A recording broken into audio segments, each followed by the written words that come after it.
अब प्रसंग चल रहा है कि भजन करो उस रबदा जो दाता है कुल सबका। जैसे हम श्री ब्रह्मा जी, श्री विष्णु जी, श्री शिव जी की पूजाएं करते हैं तो इन भगवानों की स्थिति इस ज्ञान से पता चलेगा।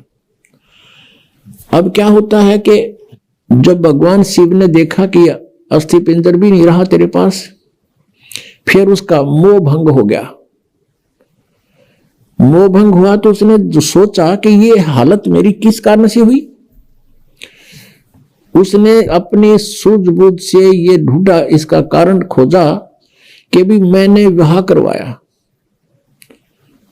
और पत्नी पर विश्वास किया, मेरी पत्नी ने मेरे से विश्वासघात किया, मेरे से पीछे से जाकर के एक परपुरुष से इसने बात की और अन्य रूप धारण कर लिया। ये कुछ भी कर सकती थी, जिस कारण से वो अक्षुब्ध हो गया और उससे बात करनी बंद कर दी कि मैं तेरे ऊपर बहुत विश्वास करता था, तो भी विश्वासघातन निकली, तो मैं किस पे विश्वास करूं। इस निष्कर्ष से भगवान शिव ने सोचा कि मैंने विवाह करवाया तो पत्नी में मोह हुआ और पत्नी बेवफा निकली। अब ऐसा यत्न करूं कि मेरे अंदर ये काम वासना समाप्त हो जाए, जिस कारण से मुझे विवाह की आवश्यकता पड़ी। इसका मूल नाश करने के लिए वासना का भगवान शिव ने कहते हैं 88,000 वर्ष तक घोर तप किया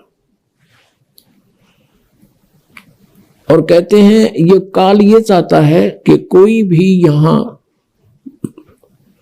प्राणी विवाह के बिना ना रहे, यानी वासनाओं को कोई कंट्रोल ना कर ले, कहीं यहां पर फिर रिवाज पड़ जावे और संतानों उत्पत्ति ना करें। संतानों उत्पत्ति नहीं करेंगे तो मैं खाऊंगा कैसे, हम तो उसके बकरे और बकरियां हैं काल के। इसलिए उसका पूर्ण प्रयत्न रहता है, भरसक प्रयत्न रहता है कि कोई भी प्राणी वासना रहित ना हो जाए। अब उसने क्या किया, कामदेव को एक पुरुष रूप तैयार करके वहां भेज दिया। अपना आत्मा जैसे ऑल आउट होती है, ऑल आउट को कहीं लगा दिया जाए घर के कमरे किसी कक्ष में, तो वहां मच्छर चक्कर काटना शुरू कर देते हैं, ऐसे डगमगा जाते हैं, गिरने लग जाते हैं, उनके बस की बात नहीं होती। ऐसे एक देव है, उसके अंदर उसने ये गुण विशेष पर रखा काल ने, और वो जाकर के वहां बैठा दिया उसके आसपास।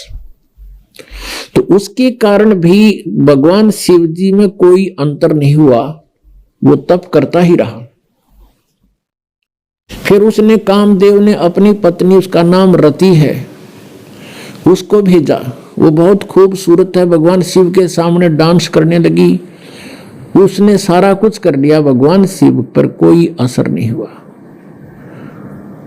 और यहां तक कहते हैं कि भगवान शिव ने अपना तीसरा नेत्र खोल के और कामदेव को वहां नाश कर दिया, भस्म कर दिया।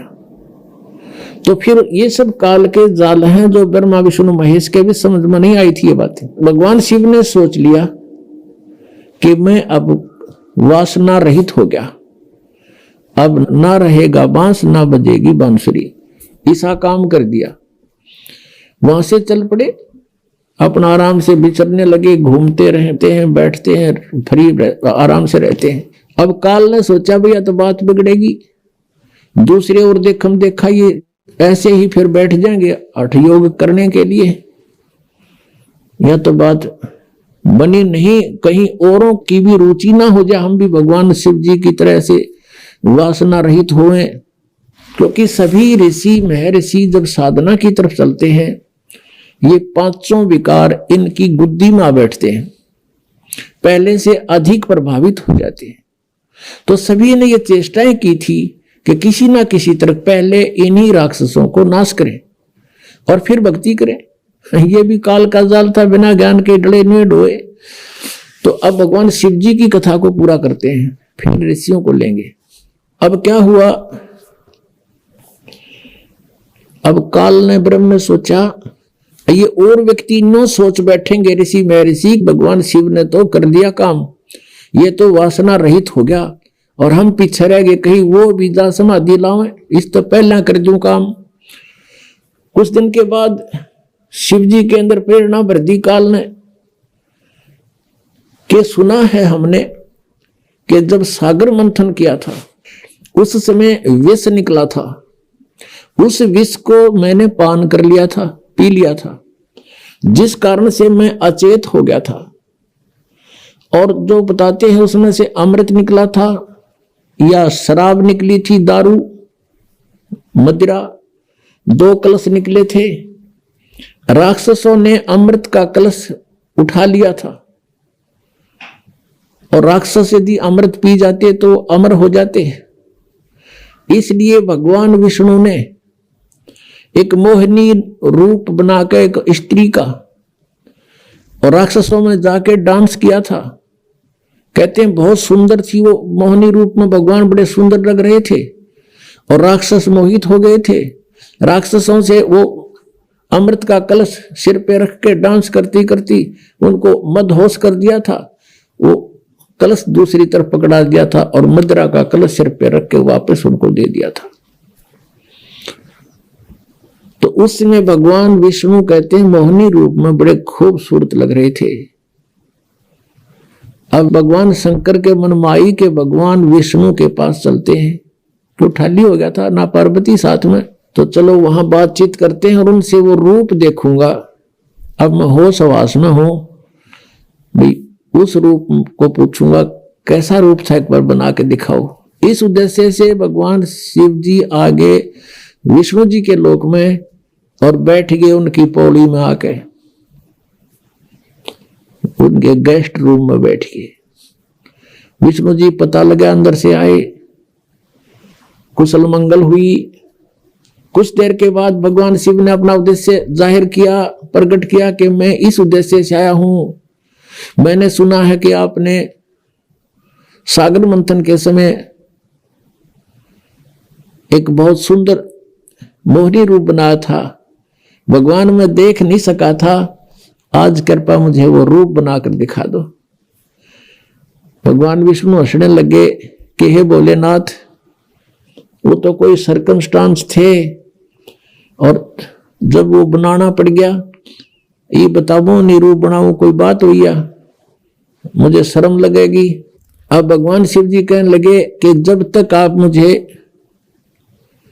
वो रूप बनाकर नहीं दिखाओगे तब तक मैं यहां से नहीं जाता। मैं तो ये बैठ गया, वो बैठ गया उनके द्वार का आगे पार्क में, बगीची में हठ योग करके। भगवान विष्णु ने सोचा 88,000 वर्ष तक उड़ा बैठ के आ गए, अरे भी इसने आड़े चमटा गाड़ दिया, ये उठे नहीं।